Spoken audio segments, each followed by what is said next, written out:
এই ভাগবতীর বক্তাকে সুখদেব গোস্বামী চরণ।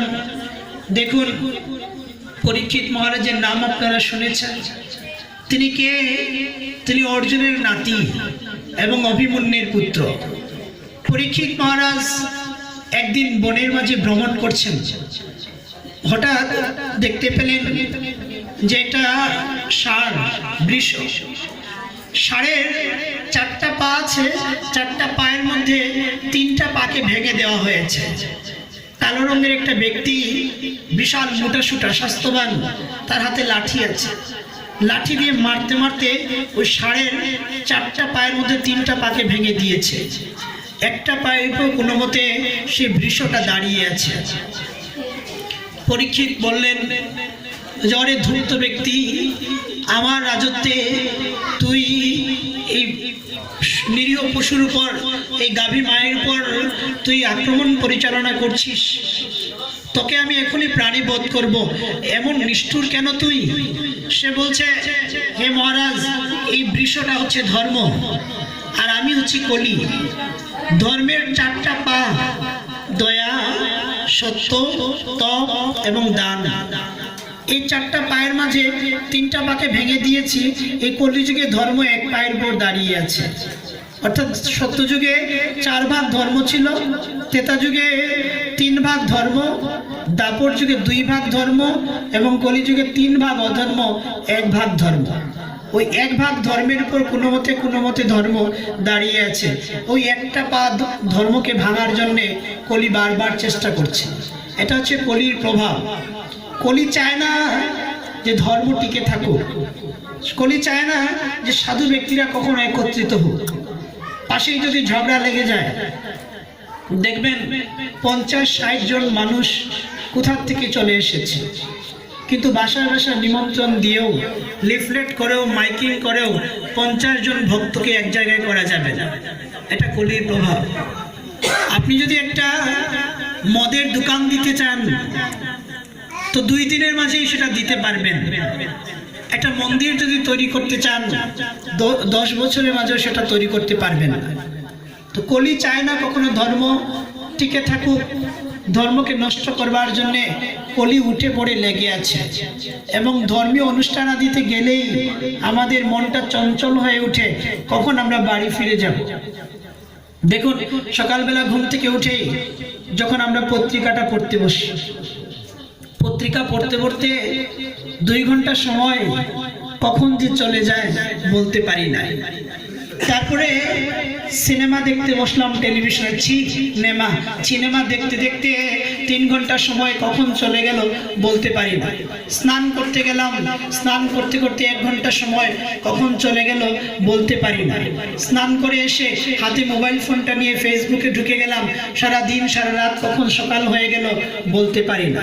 তবে পেপার পড়তে গেলে 1 ঘন্টা সময় ব্যয় হয়, সময়ের হিসাব নাই। স্নান করলাম 1 ঘন্টা ধরে, 3 ঘন্টা ধরে সিনেমা দেখলাম, 8 ঘন্টা ধরে মোবাইল ফোন ব্যবহার করলাম, তাতে কোনো সময়ের হিসাব নাই। যদি সাধু সঙ্গে আসি, কৃষ্ণ কথা শ্রবণে আসি, বারবার আমরা ঘড়ির দিকে তাকাই, 1 ঘন্টা তো হয়ে গেল, শেষ করে না কেন? তবে সময়ের হিসাব কোথায়? ওই সাধু সঙ্গে ভগবানের নামে 5 মিনিটের জন্য যদি ঠাকুর ঘরে যাই, মনে হয় আমার সংসারটাই নষ্ট হয়ে গেল। ওহো, কত কাজ পড়ে আছে। এসেছিলাম দুনিয়াতে ভগবানের ভজন করবার জন্য, ভগবানের সেবাতেই ঘড়ি দেখি, আর দুনিয়ার কাজের জন্য সময় হিসাব নাই। এটি হচ্ছে কলির প্রভাব। তাই পরীক্ষিত মহারাজ বলছেন, ওরে ধূর্ত ব্যক্তি, এখান থেকে চলে যা। সে বলছে, মহারাজ, আমি যখন এসেই পড়েছি, আপনার মৃত্যুর সাথে সাথেই দাপর শেষ হয়ে যাবে, কলিযুগের সূচনা হবে। যেহেতু আমি এসেই পড়েছি, দয়া করে আপনি আমাকে থাকার মতো জায়গা দিন। পরীক্ষিত মহারাজের দয়া হলো, তিনি বললেন, ঠিক আছে, তোমাকে 5টি জায়গা দিলাম, এই জায়গাগুলোতেই তুমি থাকবে। 1 নম্বর, যেখানে হরে কৃষ্ণ, সামনে চলে আসুন, প্রচুর জায়গা আছে, সামনে চলে আসুন। ভাইরা, দাদারা এদিকে চলে আসুন, কাকুরা এদিকে চলে আসুন।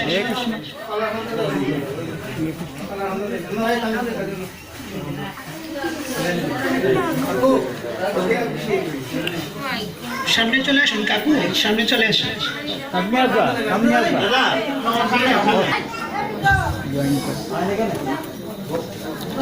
জয় জয় শ্রী রাধে শ্যাম, হরে কৃষ্ণ।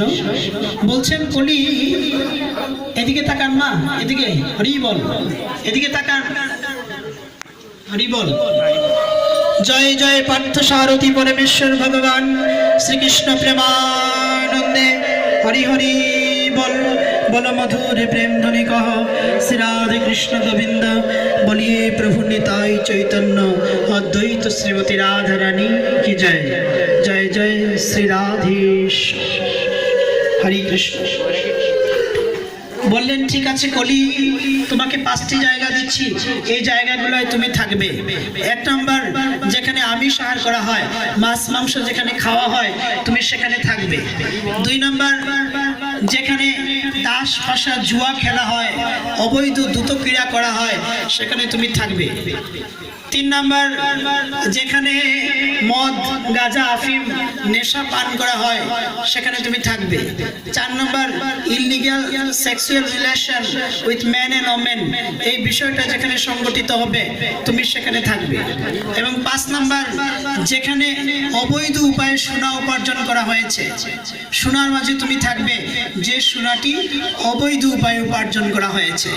এই 5টি জায়গা দিলেন। এবার পরীক্ষিত মহারাজ চলে যাচ্ছেন, আর কলি পিছন থেকে মৃদুমন্দ হাস্য করছে, কেননা 5 নম্বর জায়গা দিয়েছেন সোনার মাঝে। সব সোনা নয়, যে সোনাটি অবৈধ উপায়ে উপার্জন করা হয়েছে। পরীক্ষিত মহারাজের মাথায় সোনার মুকুট ছিল, এবং সেই মুকুটটা জরাসন্ধ রাজা, জরাসন্ধ একজন পাপী রাজা, তার মুকুটটা আজকে পরিধান করেছেন পরীক্ষিত মহারাজ। তাই কলিটা চান্স পেয়েছে, বলছে এই তো সুযোগ। সে লাফ দিয়েই পরীক্ষিত মহারাজের মাথার সোনার মুকুটের মাঝে উঠে গেছে। আর যার মাথায় কলি উঠে গেছে, তার মাথা ঠিক থাকার কথা নয়, এবং ঘটনাটা ঘটলো ঠিক সেই রকমই। পরীক্ষিত মহারাজ এগিয়ে যাচ্ছেন, বনের মধ্যে হঠাৎ করে খুব তৃষ্ণার্ত হলেন। কি করবেন, পাশে তাকিয়ে দেখতে পেলেন একজন মুনির আশ্রম দেখা যায়। সেই আশ্রমে গেলেন, গিয়ে দেখতে পেলেন সেই আশ্রমের যিনি মুনিবর সৌমিক মুনি, তিনি ধ্যানে আছেন, ধ্যানে তন্ময় হয়ে আছেন। পরীক্ষিত মহারাজ বললেন, হে মুনিবর, আমি পাণ্ডব বংশের শেষ উত্তরাধিকার, আমি অর্জুনের পুত্র, অভিমন্যুর পুত্র, আমি মহারাজ পরীক্ষিত। বনের মধ্যে ঘুরতে ঘুরতে বড়ই তৃষ্ণার্ত হয়েছি, দয়া করে আপনি আমাকে একটু জল প্রদান করুন। সেই মুনিবর কিন্তু শুনতে পারছেন না। শুনবেন কেমন করে? তিনি ধ্যানে আছেন, তন্ময় হয়ে আছেন, ধ্যানে অবস্থিত, তদ্গতেন হয়ে আছেন। পরীক্ষিত মহারাজ আবার বললেন, হে মুনিবর, দয়া করে আপনি আমাকে একটু জল দিন। মুনি হরে কৃষ্ণ শুনতে পেলেন না। শুনবেন কেমন করে? তিনি তো ধ্যানে আছেন।